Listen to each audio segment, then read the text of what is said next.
Assalomu alaykum qadrli yurtdoshlar, qadrli do'stlar. Bugun xudo xolasa sizlarga Patagoniya shaftolisini 16-may sanasiga ko'ra ko'rsatib o'tamiz. To'g'risi buni yetilishiga 3 kuncha bor. Hozir uzib ko'rsatsam, kalibrini o'lchasam isrof bo'lib qoladi. Hozirgi vaqtda o'zida 55 dan oshiq, pashti 60 gacha chiqdi. Mana ko'rib turibsizlar. 55 dan kattaroq, 60 dan kichikroq. Xudo xolasa bu shaftolimiz hali 70-80 ga ham chiqadi. Kalibri juda ham ertaki hududlarga eksanglar zo'r natija olasizlar. Xudo xolasa mana buni qarang. Bu yil mana o'tgan yil ekkanmiz bu bog'da, o'tgan yil ekilgan.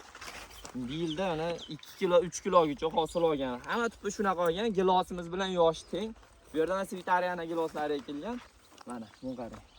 Bu ertaki nafs olanadi, shuncha sovuqlardan o'tib kamida 2 kilodan hosil oldi. Hali bu 3-4-yoshidan 10 kilo hosil olsa, bir tutdan xudo xolasa 250-300 minggacha daromad olasizlar. Oralig'i 1,5 metr ekilgan. Gilos bilan shaptolning oralig'ini ko'rsating, 1,5 metrga ekilgan.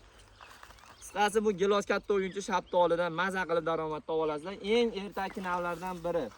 Shaptoli ekishni tavsiya qilishimiz sababi bog'da erta kunda o'zingizlarni daromadlaringga chiqib olasizlar, bog'da qoplab olasizlar bemalol rasxodda. Shaptoldan boqilinglar ertaki navlardan ertaki hududlarga do'stlar. Xudo xolasa zo'r nav, Patagoniya navi hisoblanadi. Like'lar bosib kanalimizga obuna bo'lib qo'yinglar. Hali bundan zo'r kontentlarni chiqarib boramiz. Buni pishgandan keyin yana ham video qilamiz. Hozir to'g'ri ustak ozgina xomligini hisobiga hali isrof bo'lmasin dedim, to'g'risi mana 60 ga jicha kam qolibdi 60 ga. Hali bu yana katta bo'ladi. Like'lar bosib obuna bo'lib qo'yinglar do'stlar.